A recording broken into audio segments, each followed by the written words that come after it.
Back, it is 9:40.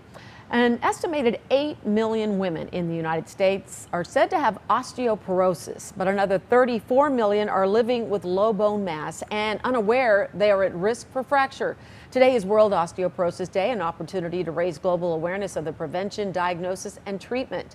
And joining me is Kristi Tough DeSapri. She is a director of Northwestern's Medicine Program for Women's Bone Health.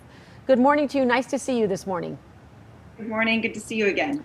So osteoporosis is considered a silent disease, and a lot of women don't really think about getting themselves tested for this. How does that work? At what age should you start, and how often should you be tested? Okay.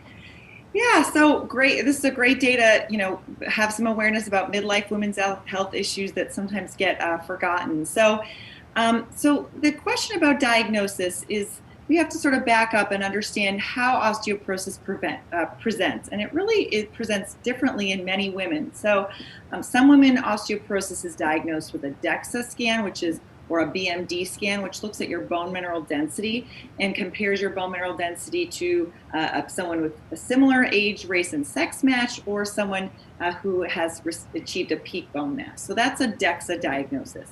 And then some women have osteoporosis, and it presents just like the pictures on your screen, that they develop a fracture. And particularly those fractures are fractures of the wrist, of the spine, of the hip, and then that's how osteoporosis is diagnosed.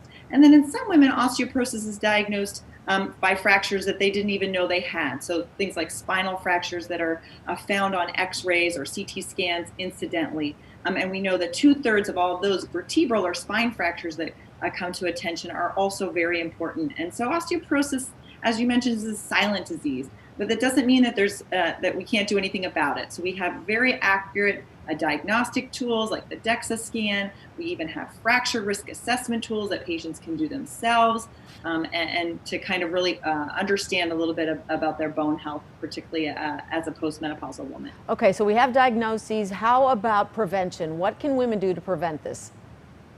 So I think the number one thing is just to, like all of our other conditions, to think about, leading a healthy lifestyle. So think about exercise, at least aerobic exercise. We know resistance exercises is also very important for developing and maintaining bone mass through, in teens, 20s, 30s, and beyond, even to postmenopause.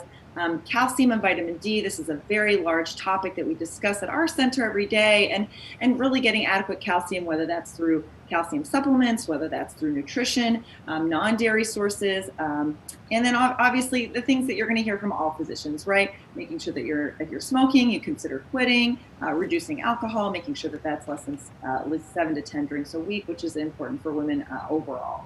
Well, Dr. DeSapri, thanks so much for raising awareness during this month. We appreciate your time. Have a good day. Nice to talk to you. Too. Thanks. Coming up on